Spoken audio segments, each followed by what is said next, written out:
Good morning students again due to some technical error मैं conclude नहीं कर पाया। मैं उसको कंक्लूड करता हूँ। जो डोमेस्टिक टेरिटरी थी हम लोगों की, उसमें बेसिकली क्या क्या चीज़ें आएंगी।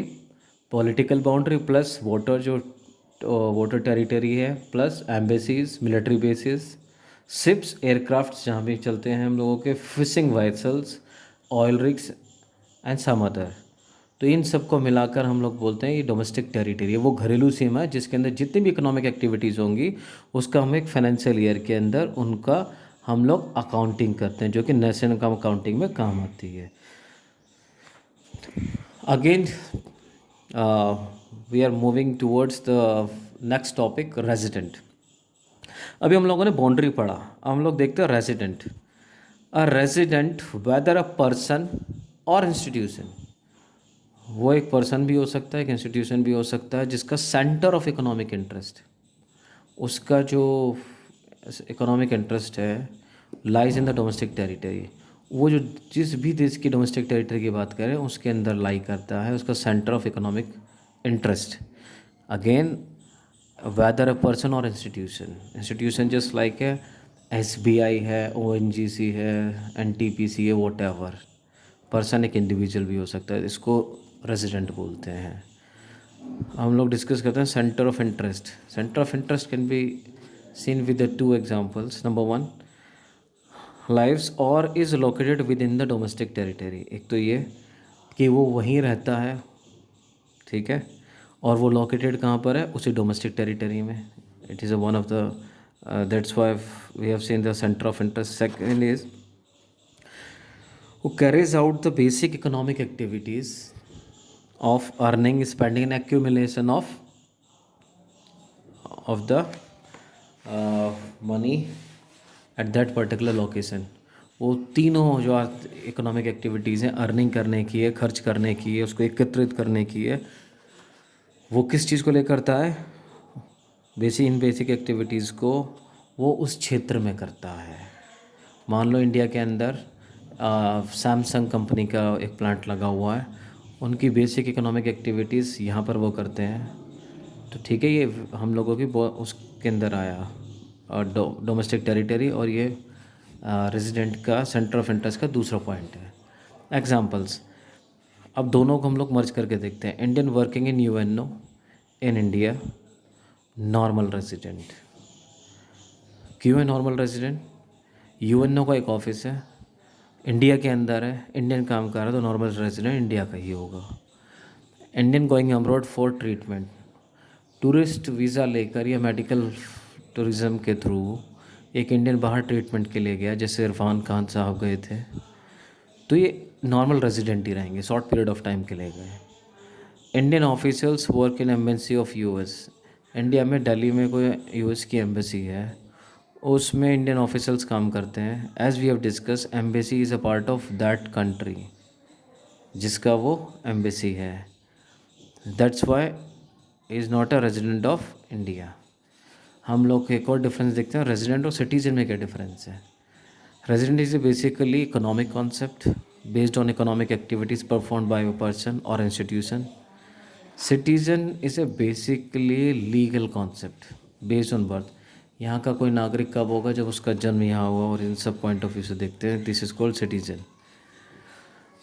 अब नेक्स्ट हम लोग for the implications of these domestic territory और रेजिडेंट। डोमेस्टिक प्रोडक्ट, जिसको जीडीपी एनडीपी के नाम से जानते हैं हम लोग, includes production activities of production units located in the domestic territory or economic territory, irrespective of whether carried out by residents or non-residents। That's why we have been discussing these two concepts। किसी भी domestic GDP calculate करना है तो हम उसके अंदर देखते हैं टोटल कितनी गुड्स एंड सर्विसेज बनी एक फाइनेंशियल ईयर में, इसको ध्यान में ना रखते हुए कि वो रेजिडेंट में बनाई है या नॉन रेजिडेंट में। तो जीडीपी के अंदर हम सिर्फ ये देखते हैं हमारे डोमेस्टिक टेरिटरी के अंदर टोटल कितनी goods and services, final goods and services produce हुई, irrespective of whether carried out by residents and non resident. We are not distributing. Fine. तो this is all about domestic territory and resident. we have discussed. I will put these notes on description. You may understand afterward. Now we'll move to the last topic for today, circular flow of income. यहाँ पर हम लोगों को देखना होगा circular flow of income. Circular flow of income में हम लोग क्या लेकर चलते हैं? In a closed economy without a government intervention, external trade और saving, two sectors household and firm basically operate करते हैं. Households are owners of factors of production. They provide factors to factor services. Factor services कैसी? Land, labour, capital, entrepreneur, सब यहीं से मिलेगा. Forms जो production units का काम करती हैं. फाइन. उसके बाद में जो भी होगा, उसके बाद में forms distribute the entire income. जो भी इनकम होगी वो फैक्टर पेमेंट्स के थ्रू वापस हाउस होल्ड्स को देगी, क्योंकि ये लैंड, लेबर, कैपिटल सब किसने दिया? हाउस होल्ड्स ने. इसके बदले में फर्म्स क्या देंगी? जब प्रोडक्ट बन जाएगा, लैंड के बदले में क्या देंगे वो? बोलो. ये क्लास 11th में डिस्कस किया है. 4 चीज़ें देखी थी, rent, interest, profit and royalty. तो ये इनके बदले में फैक्टर पेमेंट्स इस फॉर्म में देंगे. किसको? हाउस होल्ड्स को. अब हम लोग आगे देखते हैं. हम लोग मान के चलते हैं simple economy, two sector economy, which the households में डिस्पोज ऑफ देयर अर्निंग्स. जितना हाउस होल्ड्स के पास पैसा आया उन्होंने सब कंप्लीट एंटायर इनकम खर्च कर दी किसके अंदर? To buy goods and services produce by the firms. जो इन्होंने प्रोड्यूस की उसको खरीदने उन्होंने खर्च कर दिया. फाइन. और इनके ऊपर जो भी खर्च करेंगे, कंजम्पशन एक्सपेंडिचर, ये हाउस इन्होंने बनाने के बाद हाउस होल्ड्स के पास वापस आया. तो यहाँ पर जो कंज्यूमर्स हैं, हाउस होल्ड कंज्यूमर्स भी हैं, तो जब उसको कंज्यूम करेंगे उनके ऊपर किया जाने वाला खर्च वो क्या है? Consumption expenditure. ये it is basically two sector model में हम लोग देखें, it is based on this exam कि तुम लोगों ने बहुत बार सुना होगा, one's expenditures is another income. एक का खर्चा दूसरे की इनकम है. The entire income of the economy किसके पास आ जाती है फिर वापस? फॉर्म, इनके प्रोड्यूसर्स के पास में, रेवेन्यू, सेल्स रेवेन्यू के थ्रू. और फिर ये दोबारा कोई नॉ leakages from the circular flow of income. और वो फिर पैसे क्या करते हैं? इस साइकिल में रहता है. ये जितना प्रोडक्शन किया यहाँ पर आया, फिर हाउस होल्ड ने फिर इन्वेस्ट किया. This is called two sector model. Why we are discussing two sector model? This is we can say this is nucleus of national income accounting methods. 3 methods हैं यहाँ पर कैटेगराइज किया गया. A, second is B, third is C.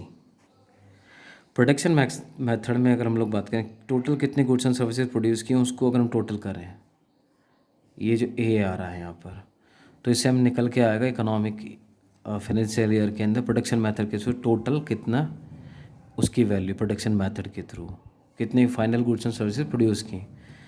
And if you are talking about B, factor payment जो दिख रहा है यहाँ पर टुवर्ड्स हाउस होल्ड्स, इसके बदले में जो फैक्टर पेमेंट हुई तो उसके बदले में क्या होगा? Income distribution, factor payments. तो income method, this is production method, this is income method. Expenditure method, households ने टोटल फिर कितना स्पेंड किया. तो we have already discuss, there is no leakage, the entire income of economy comes back to the producer which is spend by the households. तो तीनों हम लोगों को यहाँ पर जो आगे फर्दर डिटेल में देखेंगे, there are 3 methods to calculate national income, वो भी यहाँ पर हम लोगों को देखने को मिल सकते हैं two sector economy. This is all about for today. You may ask your doubts later on. Thank you very much.